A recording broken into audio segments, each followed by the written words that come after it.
Hello everyone, and welcome back to the Calvin Tobin Show.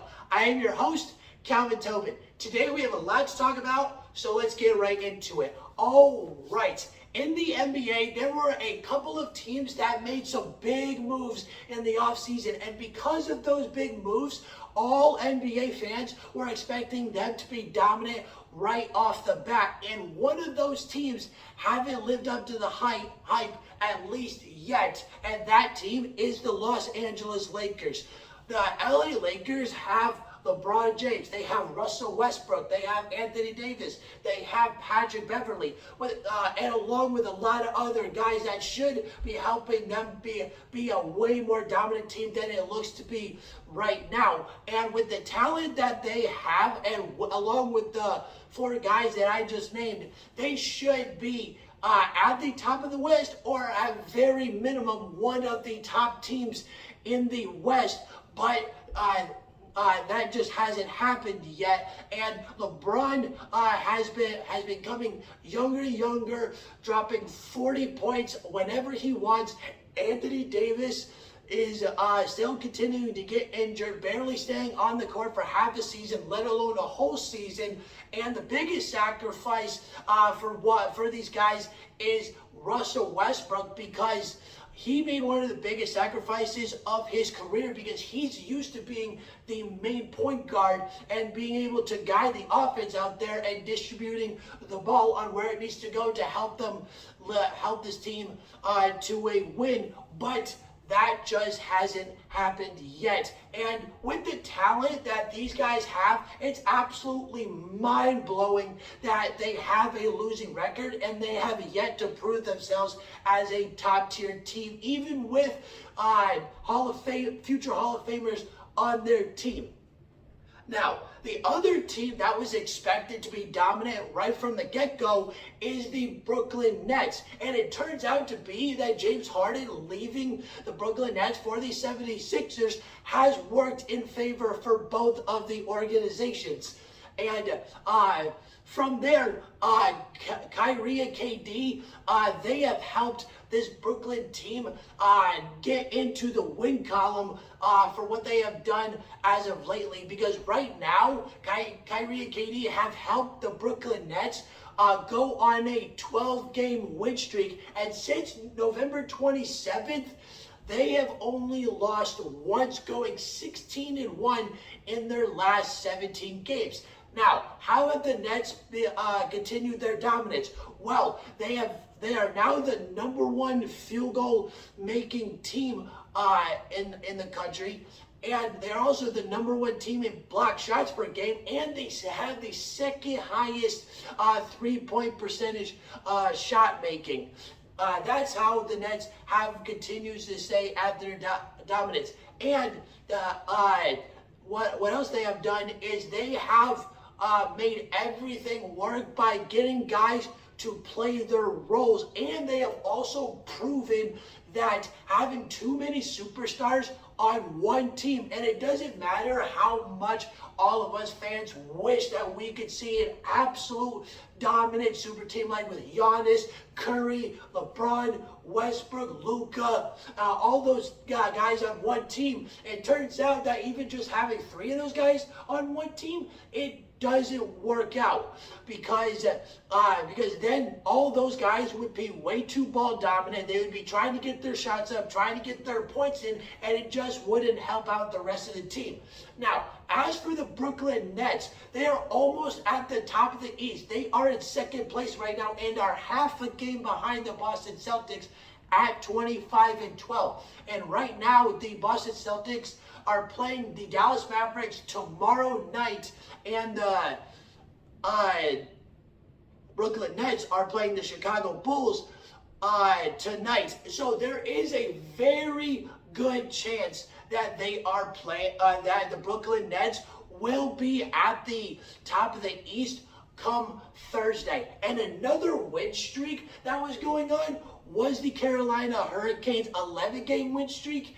And last night, the New York Rangers ended it. And The New York Rangers are off to a hot start right now in 2023 as they have won back-to-back games, and who they beat was the Florida Panthers and the Carolina Hurricanes, and they beat them both by a score of 5-3. In this Rangers-Canes game, this game was back and forth the whole way, trying to see who was going to get the next goal and who was possibly going to get the lead next.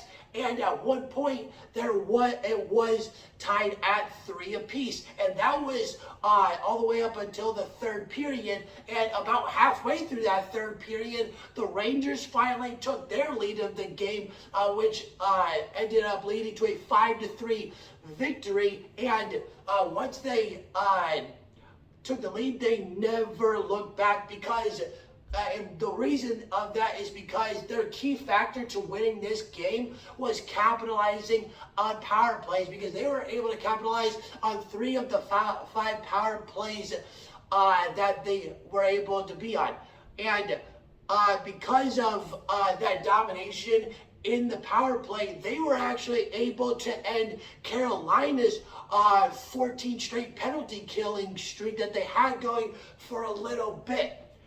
The thing is, for Carolina, yeah, they did just have a dominant 11-game winning streak going, and yes, it did just end, but all domination comes to an end, because in this game, yes, they did score 3 goals, but it was just a slow night for them. And yeah, it is hard to do as well on back-to-back road games as well, because in this game, the Carolina Hurricanes looked a little slow. It was a slow night for them because the penalties that they committed were a little sloppy, and the hits that they were taking from the Rangers, you could just tell that they were tired. And by the end of it, they weren't able to come out with a 12th straight victory. And here's the thing with the Carolina Hurricanes, is that they could lose a couple more in the coming weeks, because counting these 2 games, they have to play on the road 4 times out of the next 6 games. So there is a good chance that they will lose 1 or 2 more games in that process. And in the process of this collegiate basketball season, the Pittsburgh Panthers have arrived and have shown us that they are deserving to be a top-tier team, or looked at as a top-tier team, because right now they are 11-4, but the beginning of their season started out a little rough, because they did lose 3 of their first 4 games, which got them to be 1-3. And they did lose to Vanderbilt about a few weeks back. But since then, they have been on a roll and completely dominant, especially over the last month, and especially in a huge way over the last week, because they have beaten back-to-back top 25 teams.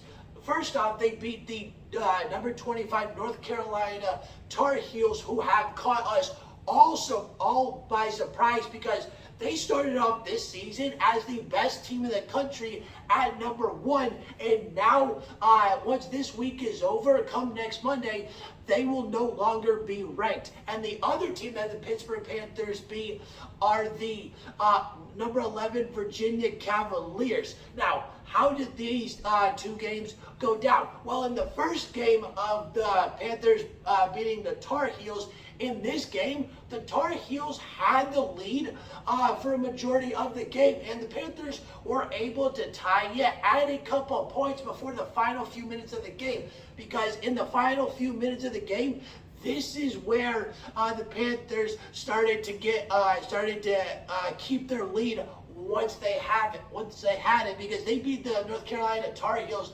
76-74, and they were down by as many as 9 in this game. And thanks to Jamarius Burton, he's been going off for the Panthers in the last 2 games, averaging 23 points per game and 5 rebounds per game. And in that game versus the Tar Heels just fell apart at the end, and as well, Jamarius Burton was able to score 7 of the final 16 points to help lift the Panthers to that victory. And in the game versus the number 11 Virginia Cavaliers, this game, the difference maker for the Panthers was strong defense and the free throw line, because in this game, the Panthers were down by 12 for a good chunk of the game, and they were down by as many as 13. And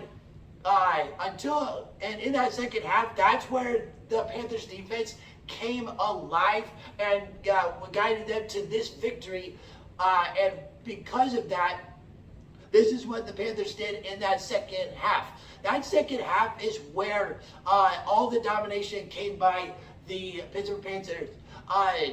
For all the way up until closer to halfway through the second half, this is where the Panthers started to be close with the Virginia Cavaliers, because the Cavaliers were playing around, and it looked like that the Cavaliers were going to win this game, and the Panthers had no shot of winning. But for a 7-minute period, the Panthers went on a 19-3 run, and that's what got them back into this game, because they were down 44-32, and they crawled all the way back through in that 7-minute period to take the lead. And then from there, for the final 6 or 7 minutes of the game, it was back and forth, shot for shot. Who was going to have the ball last?